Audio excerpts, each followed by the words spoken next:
All right, so just a quick intro to myself. My name is Tsui. I've been working in the games industry, too long, 25 plus years now. I started off way back in the arcade days at Midway Games, and worked on franchises such as like Mortal Kombat, NBA Jam, a bunch of other things that Chicago is known for, and Midway was known for. So I got a great chance to work in games very early on. And even back then, I got to go to GDC. And back then, GDC was like nothing. It was maybe a quarter of the size of what it is now, and maybe a small handful of courses and everything. But the cool thing about it was, I remember when I first got there, being around people who were interested in the same thing as I was. So that was a real joy. But since Midway, I formed two startup companies, Studio Gigante and Robomoto. I also worked for EA Chicago. Back when EA Chicago was here, I know Roger from EA Chicago, and so I've worked in both small companies and big companies and publishers and developers and things like that. So I've been all over the place on it. Started off as a 2D pixel pusher on 2D games, 2D arcade games, and then taught myself 3D and learned 3D, and then became an art director, and so on and so on. Just kind of went through the whole ranks. All right, so that's a little brief history about myself here. So let's talk about GDC, and this is a little, it's very, it's a little bit of free form. So as I'm talking, feel free to, if you have a question or anything, feel free to just interject, and I can expand on any of this stuff. The main thing is getting the most out of GDC, and I sit for most of GDC, so sorry about that. I really should proofread these things before I go on. Go into After Effects and fix in the video. But these are the main topics that we're going to talk about as we're going forward. And let's first talk about just focus, and this might have been brought up before and stuff, but really, the most important thing to do is, as you're leading up to your trip, is figure out what it is that you want to get out of this trip. Okay, it doesn't mean that you're only going to do one thing, but what it means is that no matter what happens, if you end up, missing out on something, or if you're trying to make choices about what to do, by having that focus, it really helps you kind of distill down what you want, or filters out the stuff that you don't want to do. So, what's your objective when you go on this trip? Is it job hunting? Is it networking? Is it just to get inspiration? Again, it might be all three, but if you can kind of think about what's the most important thing, as you're scheduling out your time, things will you almost like need to do a pyramid, and certain things will fall kind of by the wayside, and you don't feel so bad if you miss out on certain things. And that plays into maximizing your time and kind of determining what is really important for you to get out there. GDC isn't cheap. Just the conference alone is a few $100s. Flights, hotels, all that stuff. It's not a cheap effort, and you want to get a real return on your investment. If you want to just go out and have no plans and just freeform it and hope something great is going to happen, there's a very small chance that that's going to happen. Like, very few things really happen by accident. Doesn't mean that it won't happen, but you don't want to risk it. And you're spending close to $1,000 or if not more dollars all in on things, including meals. Why would you want to have that money be wasted? That doesn't mean that you can't go out and improvise a little bit and have a good time, but really it should be a certain percentage of your time out there. So really try to plan that out. The biggest thing is ignoring FOMO, which is the fear of missing out. And that drives a lot of the other things that are on this list. A lot of times, I remember, going to GDC or even E3 and some of the other conferences, there'll be, I'd hear about all these parties that are going on that I didn't get invited to. There's always something going on that I'm missing out on stuff, and it can really grind at you psychologically because, there's let's say, back in the day, the big thing at E3 was the Sony party. Like Sony in LA, they would have their party on the studio lot, and it was a big deal. They bring in like these big bands into play and things like that, and so a very select few people were invited to that. And at that time in my career, it was like, there's no way in hell I was going to get invited to it, but it would just kill me. And it would just ruin my entire trip, knowing that I missed out on this party that probably wasn't that great to begin with, So, and it was, and you hear about that all the time. And, in the age of social media, it gets worse because people are exaggerating what's going on and everything. So really, ignore this fear of like there's something going on out there. I don't know what it is, but I'm missing out on it because, and I think I get into this a little bit later, most of the parties at GDC, especially the ones that are run by companies, they really kind of suck for the most part. They're great if you want to go there with a couple of friends, you just get some drinks and things like that. But most of the time, they are so crowded. Like you go to some bar or restaurant, it's crowded as hell. It's loud. There's no, you really are not going to meet anybody there. So if you go in by yourself, you're gonna, it's almost impossible to network. If you go with some friends, that's fine too. But you and your friends probably could have done the same thing somewhere else with much less hassle. So now I'm not saying that that's the case with every single party out there, but don't feel like you're missing out on something. Again, it's a psychological thing. There's just so much sensory overload when you're at these conferences to be processing, and having that be an extra nugget in your brain sitting there, just like stewing, is not going to be good for you. So just kind of dismiss that as quickly as you can. And then the last thing really is just design your trip based on your priorities. It's going, understanding what your priorities are, how to maximize your thing, finding out what are the extracurricular activities that are truly important, and really plan it out and know where, it is doing your homework. It's like looking at the schedule of things. And this is beyond just the conference itself. Obviously with the conference, you're going to know which talks you're going to want to go to and everything. This is for everything after, because the conference ends at like 5 or 6 o'clock. So you have all night to sit around and do nothing. And so you want to just schedule things out. If you're going out there for like I go out there a lot for business meetings, and that might not be the case for most of you, but if you are having meetings, things like that, just understanding where these meetings are, or where are you meeting with friends, because some friend might be on one side of San Francisco and somebody might be at somewhere else, and trying to travel in between can completely kill you. So as you're making your plans, really kind of know the lay of the land, know where things actually are. And this is really just to preserve your energy level, because at the end of the day, if your energy is gone and you're trying to do, let's say, some networking and things like that, and you're just exhausted and you look terrible and you just, don't want to be there, it's not going to look good for you in the long run. Okay. Any questions on this? No? Okay. I have a question. How has your focus changed, like in the last, 20 years that you've been going to GDC? Oh man, because the conference has changed. Yeah. Your station has changed, and the work you're doing has changed. So, like, going into it, what's different? Like, yeah. So I mean, the nice thing about GDC is that there's a good variety of different topics there. So, there's stuff for people who are very early on in their careers, or even in school and wanting to learn things. So there's a lot of things to learn there. But then there's, on the other end, there's a lot of business stuff that's business seminars and talks that are going on. So for, just using myself as an example, when I first started going there, I was a 2D video game artist. So I would go to all of the art, summits and learn as much as possible. And then as I kind of, the nice thing is that as I progressed in my career, there was always something there for me to go to. Now, with that said, one thing that you might want to think about as you're going into this is, and it's kind of hard to think about this, but it's worth the time, is to think about where do you want to be professionally beyond school. So like, all right, after I graduate, what's my 5-year plan? It sounds like a cliche, but it is something that you really should think about as soon as possible, because that way you can start laying the foundations to get there. But like, eventually, let's say if you're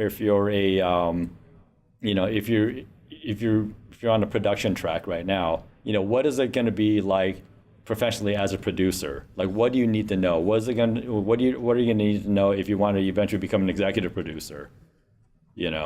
So with that in mind, you might want to not just go to classes that are about your current situation. Be a little bit more aspirational about things. Go to a production class, and it might be completely over your head, and that's okay.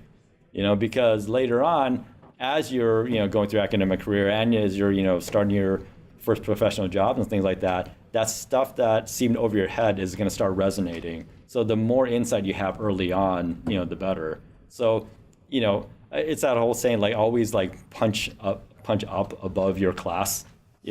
I think that's the right phrase on that. It's always a good thing. Go, don't do what's comfortable for you. Don't go, if you're an artist, don't go to just a Photoshop class where you're going to know 50% to 75% of the material already. Really go in and really try to stretch yourself out. And like I said, just be aspirational about it and think about what you eventually want to be. And the other big plus about that is you go to some of these, higher stage, for lack of a better term, seminars, you never know who you might bump into. And that kind of goes into the next thing where it's like, how do you meet people that aren't the same as you, which is one of the biggest benefits of going to, a show like GDC. So meeting people, right? So everyone has a tough time with this, and it doesn't matter if you're a first-year student or if you've been somebody in the game industry for dozens of years. It's always tough. When I go to GDC, I know a core set of people, and I tend to kind of be in that comfort zone. It's very easy to do that. So don't think that you're the only person that can't seem to socialize with people. Okay. We being in the games industry, or soon to be in the games industry, we're probably in the games industry because we're like social misfits. We're nerds, we're geeks, and things like that. So just think that there's an entire industry of you out there, and they're all in San Francisco for a few days at the same time. That's why everyone has that in common. All right. So at the very least, when you go out there, you have one thing in common. You all are in the games industry or want to be in the games industry. From there, the conversation can flow very easly. It's not like you go to a bar and you don't know anybody and you don't have no idea what their interests are. You have one thing in common, at least. I kind of talked about this earlier. Parties are super fun, super bad signal-to-noise ratio. It's, in my opinion, and this isn't just me talking as a crotchety older dude or anything like that. Like, I even hated it back when I was younger. They're not that fun. Okay, so if you happen to be near one, or if you want to go to one and you have some friends already there, definitely go to them. But again, don't feel like you're missing out on anything. They're really not great. Unless you just want to see, unless you want to make yourself feel better by being around like drunk people acting really stupid. Which if you need an ego boost, that's like fantastic to do. But and people just embarrass themselves at some of these parties. So don't, again, it's like that. If you're missing out, don't worry too much about them. There's a ton of these parties, and they're every single night. And so if you miss one, don't sweat it. There'll be another one. There'll be another 5 like the next day. So one of the big things that I like to do is to reach out to people before and make plans ahead of time.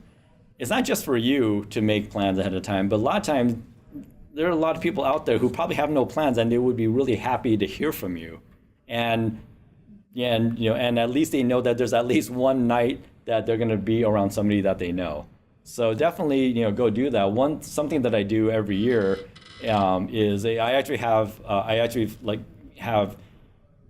invite like 10 to 12 people to a dinner, and half the people I know pretty well. I know very well, and then the other half are people that I know from Twitter. Like, maybe we've conversed here and there. Never really met in person, but these people seem really cool and stuff.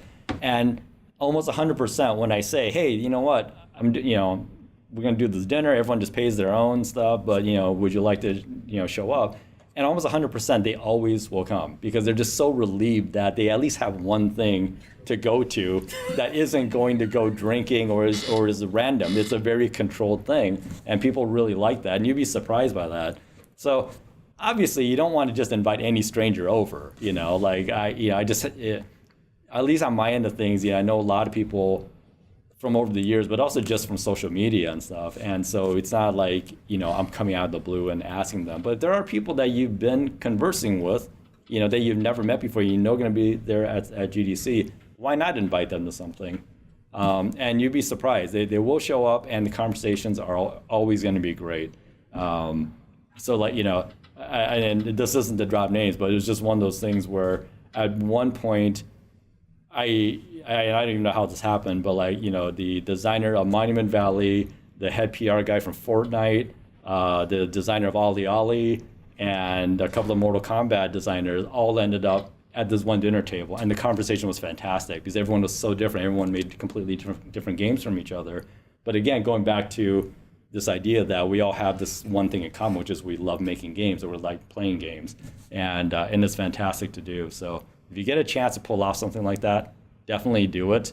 It's going to be really rewarding, and you'd be shocked by how happy everyone gets about that, and they'll ask like the next year, hey, can we do this again? And the last thing is don't get drunk, okay? So, and I emphasize this a lot, okay? And this is just coming from a professional point of view.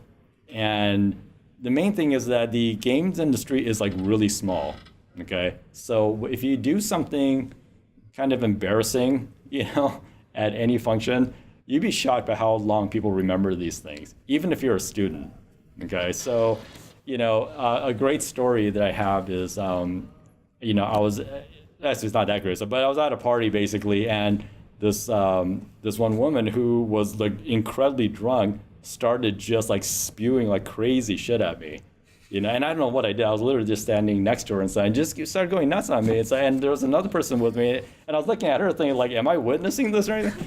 The ironic thing about this was that this woman was so drunk that she didn't realize that she was a contractor that we had hired before to do work for us, her and her company.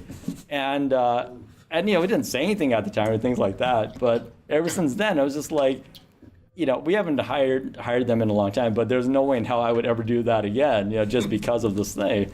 And I don't think she remembers any of that, And so it's one of those things where, the more composed you are, the better. Doesn't mean that you can't go out and have a good time, go have a drink and things like that. But really, as early as possible, try to be professional, okay? Because eventually you're going to be out there in the professional world, people who are, let's say, executives at a studio, or even like senior, producers or senior artists or art directors, things like that, who have been around the industry for a while.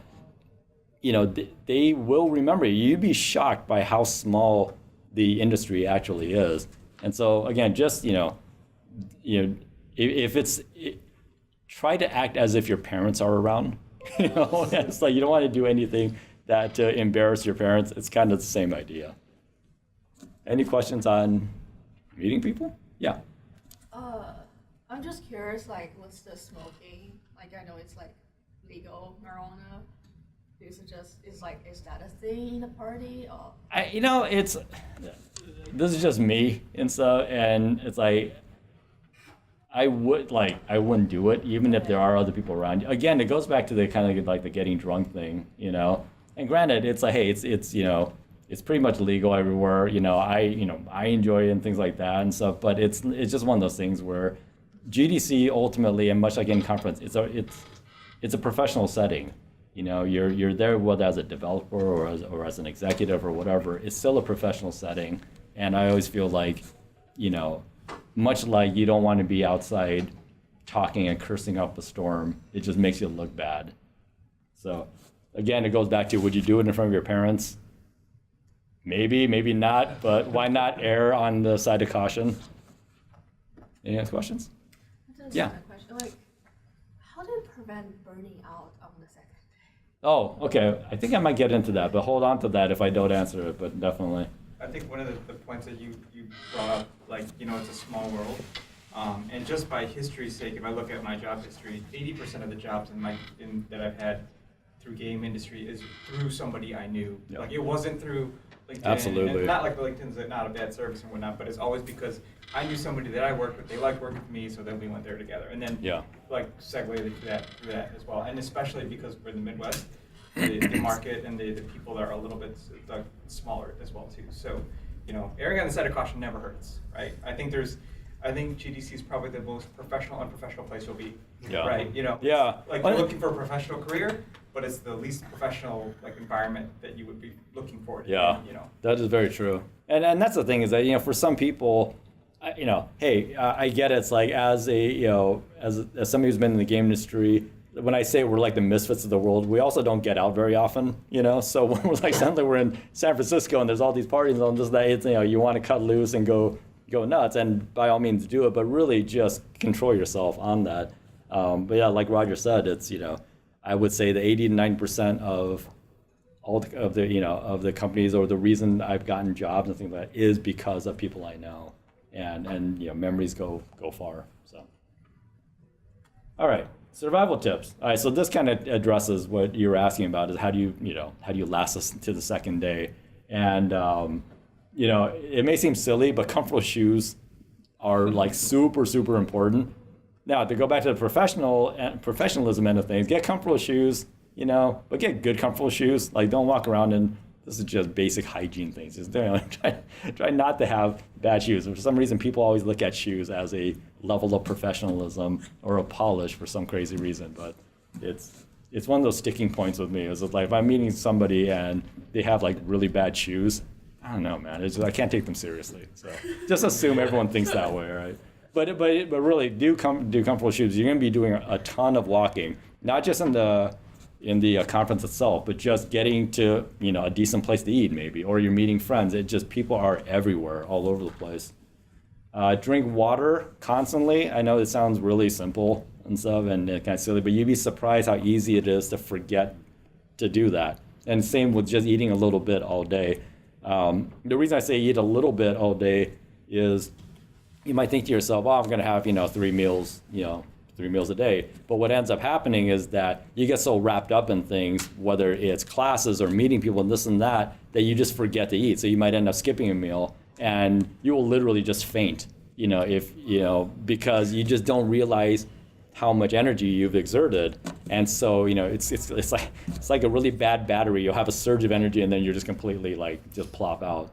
So my tip is always go buy energy bars, get anything, just any little snacks. Don't get things that's full of carbs and sugar, but just things that are I sound like a dad right now, but get things that are protein stuff, whole grain stuff, things that are not gonna spike your sugar level, because you'd be shocked. When you're going at it all day and it's like a 2 to 3 to 4 day conference, it can really get to you. So really don't avoid high sugar things, but eat a little bit all day. Keep it in your backpack. Just keep nibbling on things as you're going along. Because then, if you remember a meal, you're not too full that you're not going to eat a meal. You're still going to be hungry. But at the very least, if you forget that meal, you're still going to be alive. Okay. All right.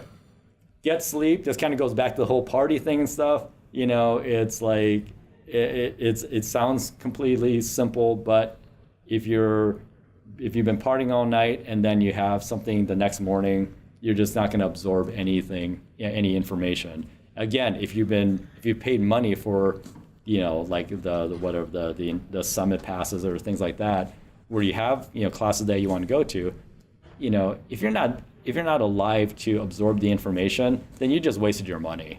Okay, so make sure you get plenty of sleep. I mean, seriously, it's for me, as bad as it sounds, when I go to these conferences, it's like a vacation for me because I'm away from my kids. I can actually get some sleep, so I make sure I get tons of sleep on it. So act like you're a dad and just sleep when you can. Okay. All right. Now, this is my secret when it comes to food is that the best food that's near the area, that's not outrageously expensive, and you can kind of dial that up or down however you want, is just go to the Whole Foods that's near Moscone. It's maybe 3 blocks away. A lot of people don't even know it's there. And I forgot which way, if it's north, south, east, or west, but it's literally just ask for directions. 3 blocks away, you can go hit the salad bar, you can go get, you can go get something healthy or unhealthy, however you want. But most of the rest, in general, here's a life pro tip. Any restaurants that are near convention centers or airports are usually shitty. Okay, because they have a captive audience. They don't have to be good, so don't go to Chevy's. If Chevy's sucks, everyone goes to Chevy's and stuff because it's there, it's convenient, and it's expensive for what it is. And so I always go to Whole Foods. I always get my food, get snacks there, get drinks there, whatever, and I'm usually all good on that. But again, if you're meeting up with friends for food and things like that nearby, it's all fine.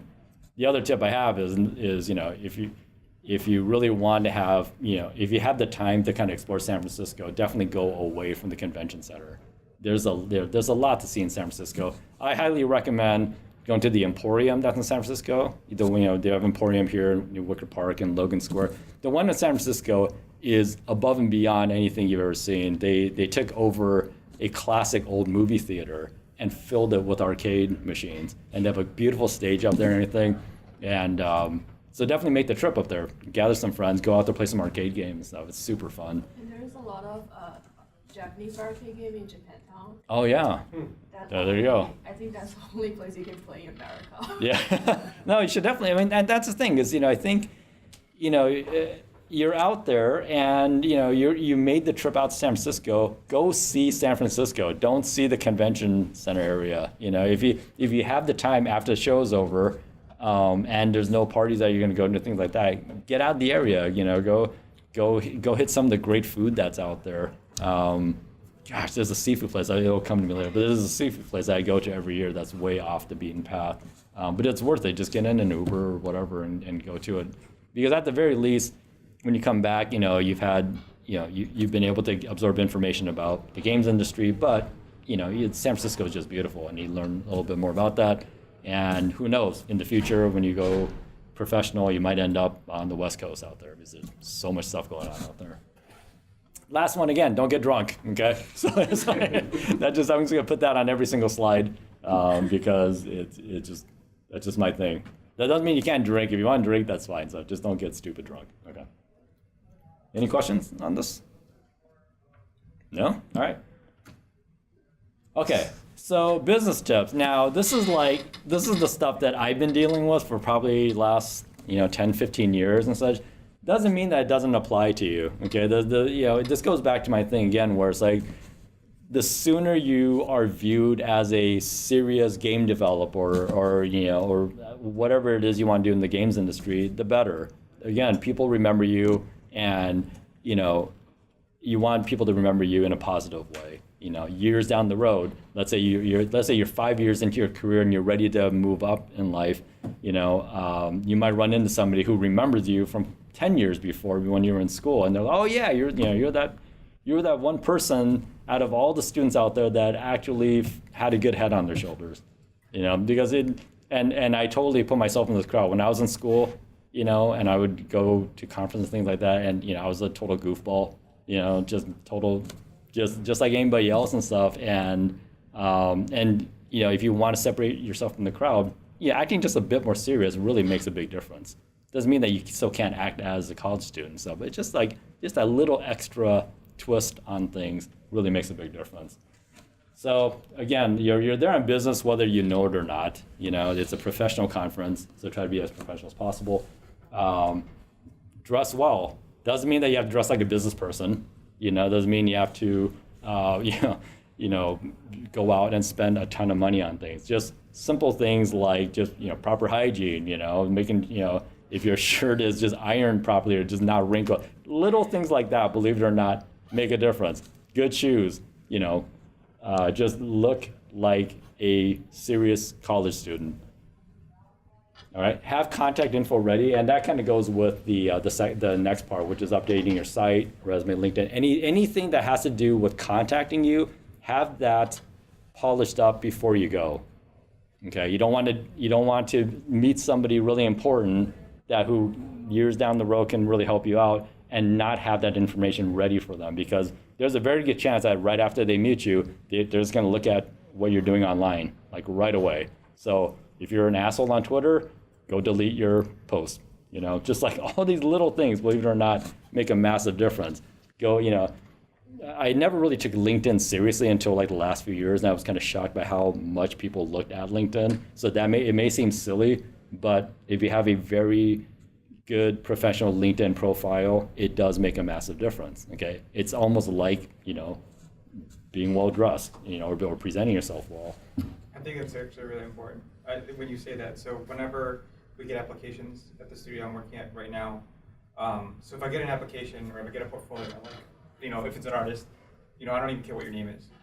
First thing you have, your website, art. I want to see art. Then if I like your art, I'll click the About page. All right, cool, I'll learn more about you.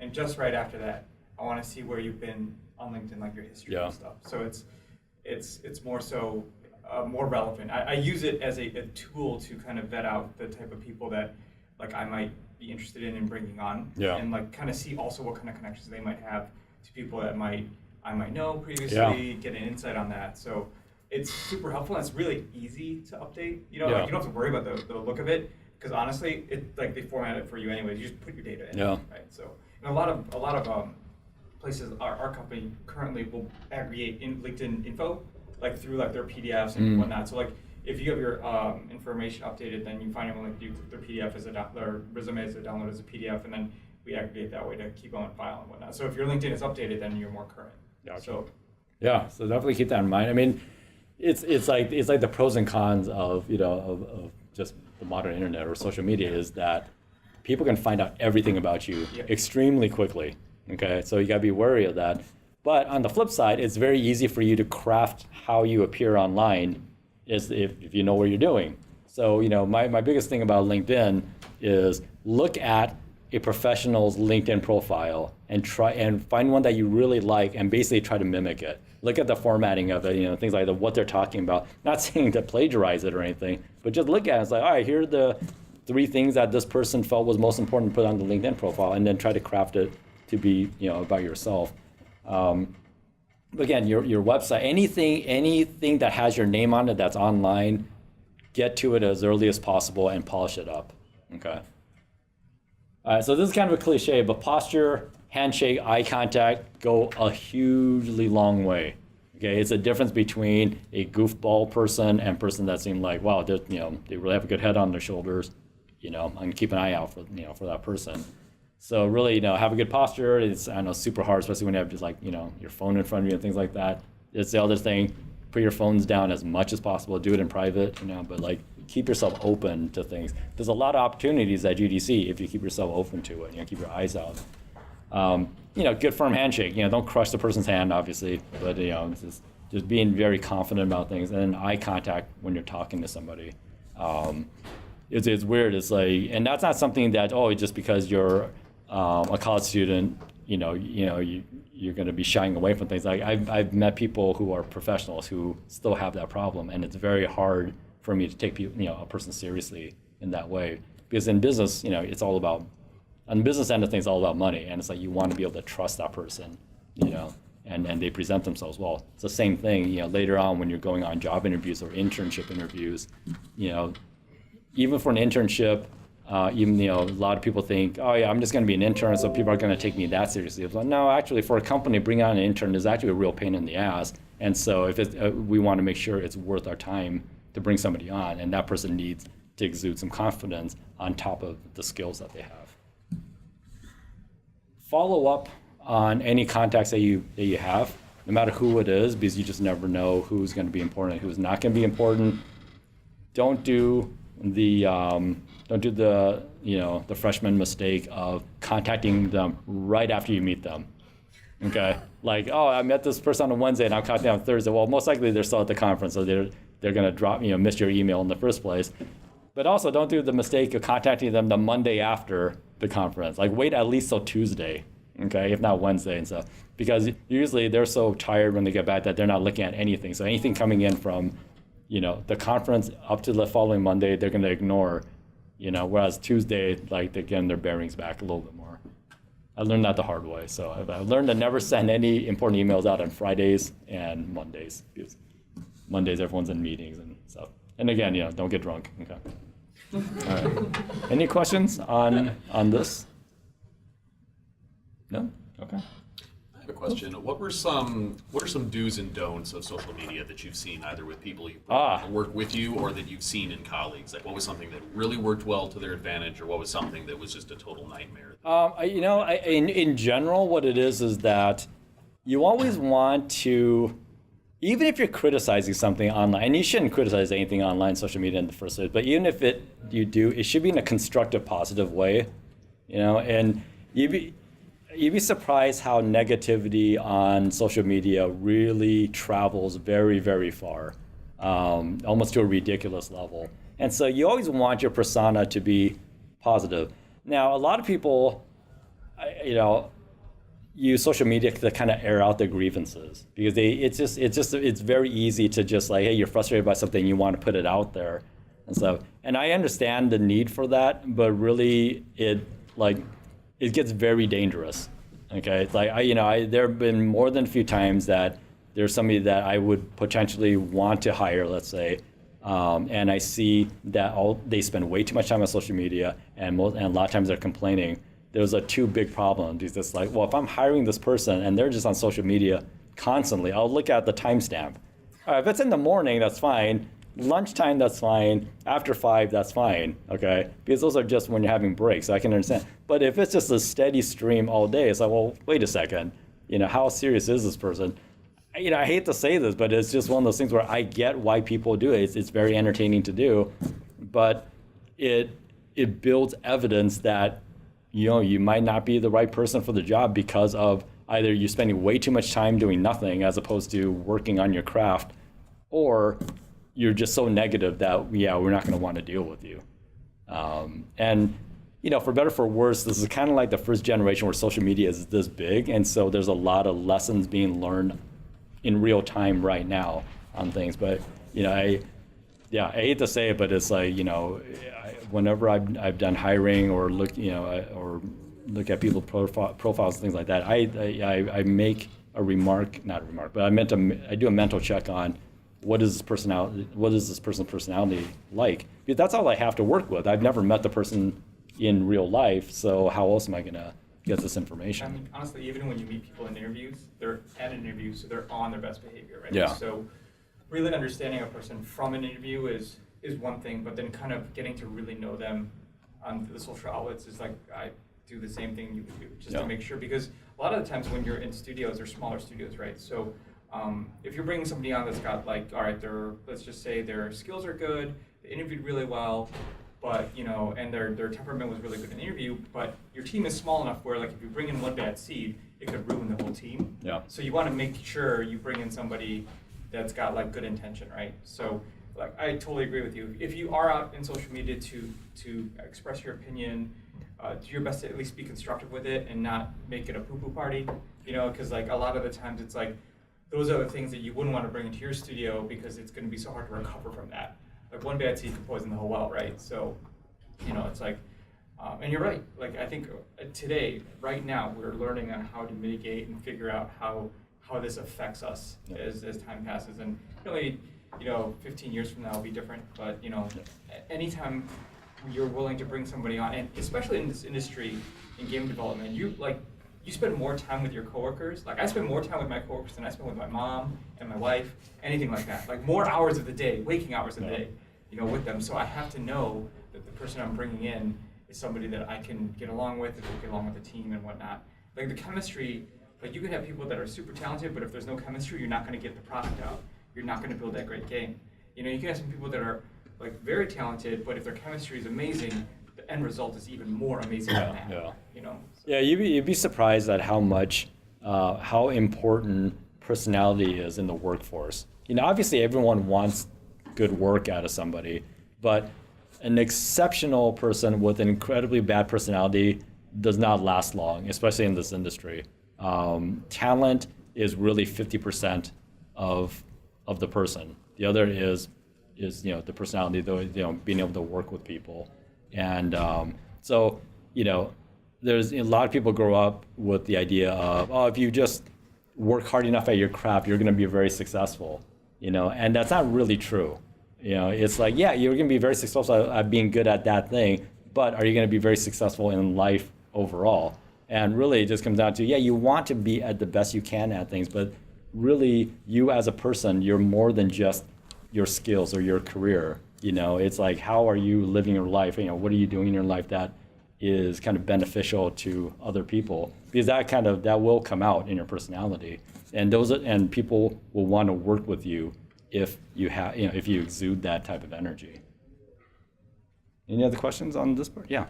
What do you think about like bringing physical resume?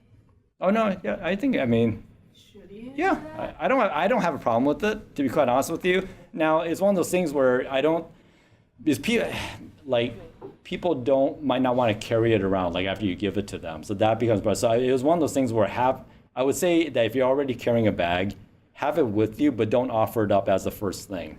Because sometimes they'll ask you for it, but it's a tough one because there's like a lot of people kind of look down on business cards, let's say. I still have to deal with business cards all the time. I would rather like you give me a business card than your resume, because then I can just look up your info very quickly and stuff. So, I would say have it with you. But you just need to find a way that you can get your information to somebody quickly and easily, and not something that's burdensome to them.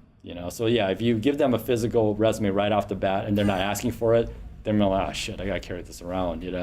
So something I've seen that works really well is when folks put a QR code on their business card that links out of their portfolio or straight to their resume, or they'll have like 2 different QR codes back to back, like this is my portfolio, this is my resume. Great idea. Card. Yeah, great idea. Yeah, I mean, I still value business cards. People kind of say that they're not as as useful as they used to be. I don't know about that. Like I run it all the time.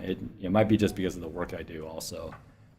Regardless, though, you should have that information ready to go. 100% business card thing. And Ross, how you mentioned Moo.com. Mm-hmm. If you have the option of going with Moo over Vistaprint, I would pick Moo. Oh yeah, Moo is great. Yeah, and they're fast. Yeah, they're fast. They make a quality business card for an affordable price. And if you want to level up and get it, that's the first thing. I'm like, oh, nice card. Yeah. Oh, matte finish. Oh, spot UV. That stands out, right? Yeah. Versus like it, just being like really, really low quality. Yeah. I know for sure that Tesla tried to go paperless, and that included no business cards out in their stores. Yeah. They've changed that policy. Exactly. They're printing business cards. People, they're just convenient. They're small, convenient stuff. A funny story, I think it's like 3 or 4 years ago I went to GDC, and I actually got business cards printed on sheets of beef jerky. And so because I knew people were going to be hungry, so I had regular business cards also, but there's this person, it's kind of weird. There's this person, he had a laser thing so he laser etched on top of beef jerky. And so he stopped doing the business card, but I contacted him, I was like, hey, can you just do me, some sheets? And he did it. And so I'll post a picture up tonight of it. But it was like, it was crazy because I just did it as a joke. But what ended up happening was that at the end of the day, people were so tired and hungry that I would give them a beef, and they were so thankful. They're like, "Oh my God, this is great!" So that worked out well. Now, of course, I had to have regular business cards because they ate the beef jerky, so all my contact information is gone. So that didn't work out that way. But yeah, so I mean, those are my tips on surviving GDC. There's a ton of other things that are out there and stuff, but these are like my basic ones. And again, my whole thing is just, keeping your energy level sustainable over a long period of time. I don't know how many days you might be out there, but if you're out there for 3 days, it's a marathon. Okay, so don't do everything the first day. If I don't even do everything the second day, and then let yourself burn out on the third. But just keep your energy level up. Be professional in your demeanor. It doesn't matter if you're a student or you're an executive. You want to always present yourself well. Because even on the executive scale, there's a bunch of goofballs out there, and they're the ones that get noticed like very badly. Keep yourself healthy, and again, just the always keep yourself open to opportunities. Because opportunities. I'm not talking about like job opportunities, things like that. Even though those are fantastic, it's opportunities to meet new people. People that you might know as big personalities in the industry, or it might just be other students that you happen to kind of maybe know off of Twitter or whatever. But take those opportunities to meet people. And like I said, you'd be surprised how, because of the nature of our industry, how receptive people are to meeting new people. And, I think because of the stereotype, geeky nature of our industry, even the people that are really high up in the ranks in this industry, they still have a humbleness about them because they know that, hey, this is video games. We're not rock stars or movie stars and things like that. Ultimately, we all have the shared bond about video games. So it doesn't matter if this person at this, who's like a rock star game designer, that person would be just as thrilled as anybody else to hear somebody come up to them and compliment them on their game or compliment them on a game mechanic that they did that changed, the way you looked at games and things like that. They love that because they don't necessarily get that all the time. So definitely approach people and don't think that they're going to look at you like you have, 3 eyes or something like that. I mean, our industry is amazingly receptive to all kinds of people. So really take advantage of that, and that's just a great way to kind of sow the seeds of meeting more and more people over the course of your career. Okay. Any questions? No? Kind of a personal opinion question on behalf of some of my own students about Moo cards, and I think anyone who has experience with Moo, I'd be interested to hear their answer. But they have 3 different sizes of cards, right? They have the standard, they have kind of the moo, it's a little bit bigger, and then they have a square one.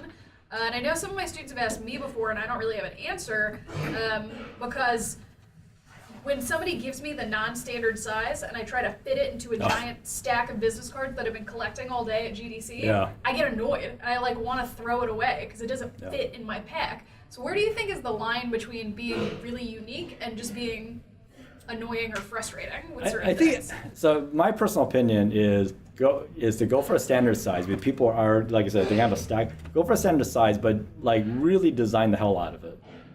Because a lot of times if you go too gimmicky, it looks like you're trying too hard. You know what I mean? So like if you go for a non-standard card, that's the gimmick. So don't pile stuff on top of that. You just gotta know where the balance is and everything. But like I go for a standard card, but I want to make sure that there's something interesting on it to look at. But yeah, I mean, beef jerky cards aside, you don't want to go too nuts on things. And I think usually the size is, I forgot what's the size of the badge of GDC. It's like if the card is bigger than the badge, I couldn't That's a good point. in the badge. Yeah. Usually That's a when good point, people actually. just, Yeah, you don't want to do a postcard, That's just obnoxious. You had a question? How do you feel about those companies like Sega who design because I know they care a lot about Sonic the Hedgehog, and I've watched countless videos on YouTube where people say that certain games have huge flaws in the level design and the storyline doesn't have much of a direction. And I know they said that Sonic the Hedgehog is still in this experimental stage, and he needs some sort of direction to go in, and a lot of the levels need to focus more on being fast, using your twitch reflexes. Okay. Instead, a lot of the levels slow things down and make it a slow-paced platformer.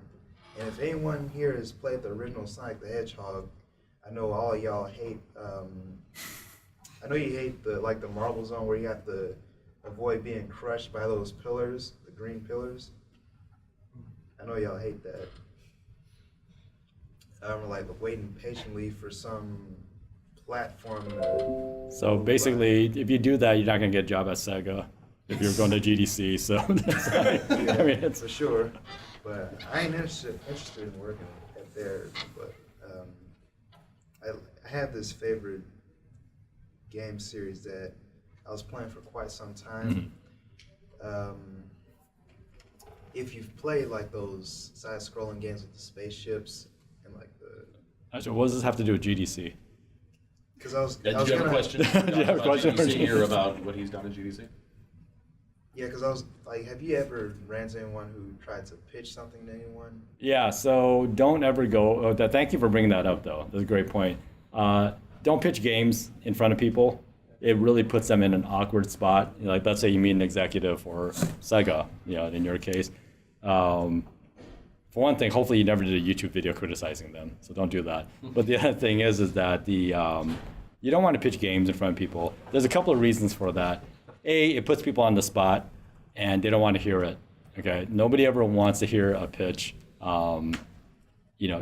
whether it's in person or through email or anything like that, because most likely, they're not going to make your game no matter what you pitch. There's game ideas are a dime a dozen. They're all over the place. Okay. If you showed up with let's say prototype of a Sonic game that you put together, let's say it's a Sonic game, but whatever the game is and stuff, and you want to show them, that's different. There's hey, if you got time, can I show you this? Even that's a little obnoxious, but it's better than doing a pitch. Definitely, if you have something to show, set up meetings to show things. The other reason why you don't want to pitch anything is that, again, most ideas are kind of cheap. Execution is all that really matters. But the other thing is that if you pitch me a game, and really, there are only so many different games out there, and I come out and make a game that's anywhere similar to what you pitch me, that puts me under lawsuit risk. Okay, so you just put a person on the spot of possibly getting sued. So a lot of times what they'll say is, hey, just stop talking. I can't listen to any pitches. And it's not that they're being rude, but because it's you can later, if they come out and hey, I pitched this guy a fighting game, and I did a fighting game that had nothing to do with it. Well, that person can say, oh, that person, can make a big stink on social media and say, oh, that person stole my fighting game idea that I pitched him at GDC. So never, ever, ever pitch a game to anybody, okay, in person like that. In fact, like I said, don't even throw the idea out to somebody even in print. All that matters is, because there are a million game developers out there, they all have ideas, but maybe 1% of them actually do a prototype, and that 1% that does a prototype, they're the ones that are going to get the deal. Yep. I know you said don't pitch it, but where would a good place be to pitch ideas and stuff like that? So I guess when you want to pitch an idea, what is the outcome that you're looking for? Are you looking for it to get a deal or just to get validation of the idea? Well, kind of both. Then both, yeah. So I would say that there are, I know that, and I can't name them right off the bat, but I know that there are places where there are opportunities where you can pitch an idea and a mentor will talk you through it and work with you on, okay, here's the great idea. Nobody's making deals or anything like that. It's really just to kind of help you out. So definitely look for those types of workshops, and I believe they have them at GDC and other places. In terms of pitching a game to be produced, that idea is completely non-existent. For better or for worse, games are kind of a commodity. There's a million games out there. You go on Steam, 90% of the games on Steam are doing nothing. There's just too many games out there. And so if you go out and you're pitching a game to somebody and you're looking for funding for it, there's almost zero chance that it'll happen, because they can basically say you want me to fund your game, but all you have is an idea on paper. I can take that money and go buy somebody's game that's already done and roll with it. Yeah. So it's kind of a tough thing, but nothing matters until you have something on screen. If you go to GDC or DICE or an E3 and you have something playable, it doesn't have to be a full game. It can just be a prototype or a vertical slice of something. Yeah, that'll take you far, because they might not want to produce that game in the long run, but it shows that you did something. Yeah. Oh, was that case? So I have a lot of games I made on my eShow page. Yeah. Should I bring a flash drive? Should I just bring a gaming computer with me? Don't expect some, if you want to show a game, you have to come with the full package. You have to be able to show it on your system. Don't expect to load it up on somebody else's computer. Nobody wants you sticking your thing into their computer and stuff, and who knows what the hell's on that thing. So yeah, definitely bring your own computer. Bring whatever it is that you need to show the product. And the other thing I would say that, and this goes for whether it's a full game or art that you're working on, things like that, only show your best work.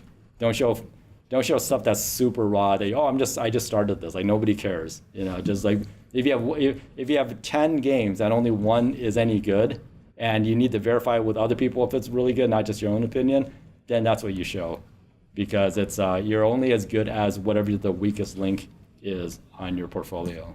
Okay. Anything? I think maybe we have time for one more question, everybody. Yeah. Yeah. I know most of the people in this room will be new to GDC, and I just remember my first year way back, and going there, I didn't know anyone.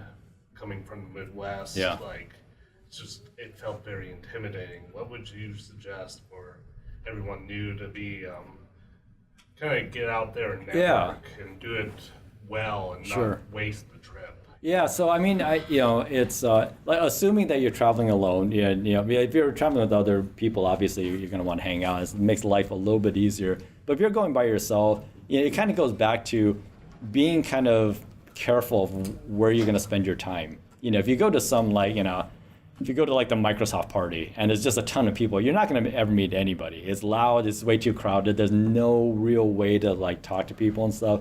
Yeah, but if you find out that, hey, this one hotel lobby, a lot of people seem to be over there, and a lot of people I know in whatever through social media or whatever are there, then you might want to go to that.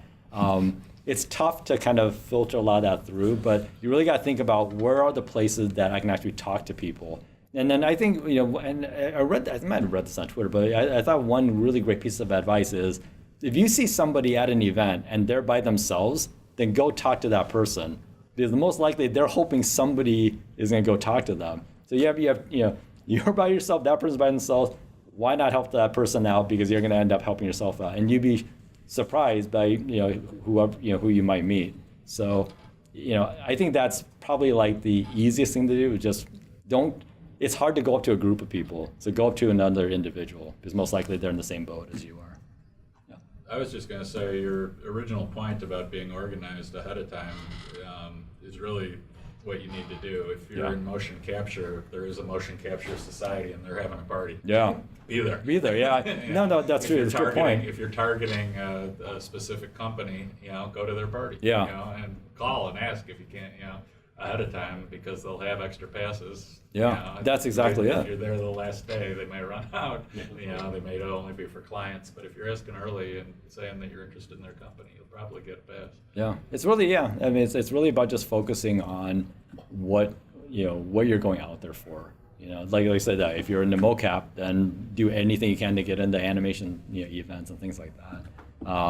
And then if you're going to to like some of these summits or these classes, obviously there are people there that have something in common with you because you're all going to the same class. So use those opportunities to meet people and find out, and you can just talk about the subject matter. And then from there, try to see if you can glean what else they're up to and stuff. And you just never know how you can connect in that way. Okay. Anything else? No? All right, well, folks, help me thank Josh for coming and spending his time with us. Thanks, Eric. Thank you. And if you have any questions that you want to ask one-on-one with me, assuming we still have the room, so definitely sure. feel free to come on out and stuff. I'll hang out for a bit. Actually, I have thanks. one more question. Yeah. I'm sorry. Our teacher told us to actually ask you this. Oh boy. How were the midway days? Oh jeez. So let me tell you about the midway. You know what? In some ways, they're not too different from now. So I just to kind of divert into this subject.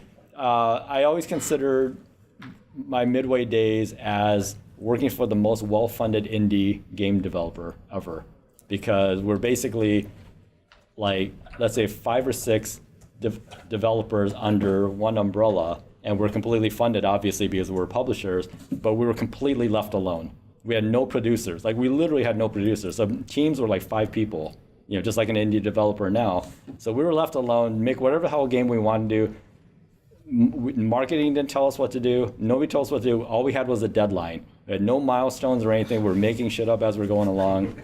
Came out at the end with a game that goes to arcade. Some did well, some didn't do well, but that was it. So, in some ways for myself, that was my first video game company, so it left an imprint on me, for better or for worse. And so I've never been able to kind of crawl out of that in my head. So that's why if you look at the games that I've worked on since then, they've always been very kind of like arcadey style Twitch games, because I love arcade games, but my first development company was making those types of games. I never kind of grew out of that.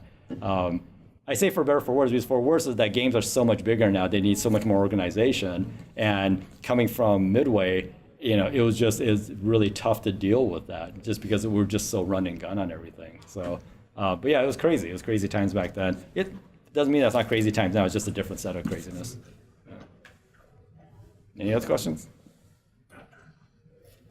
I am making a film on the subject, so eventually it'll be out, and you can see what it was like. Where can we learn more about that? Oh, geez. Go to insertcoindoc.com, and there's like a trailer and everything. The film is done. It's just going through legal process right now, things like that. So, but yeah, you'll see what video game development was like in the 90s, in the Wild West of Chicago game development. And yeah, it's like I said, it's still crazy now, but it's just a different type of craziness. So. All right, thank you, everybody. Talk to you soon. Thanks.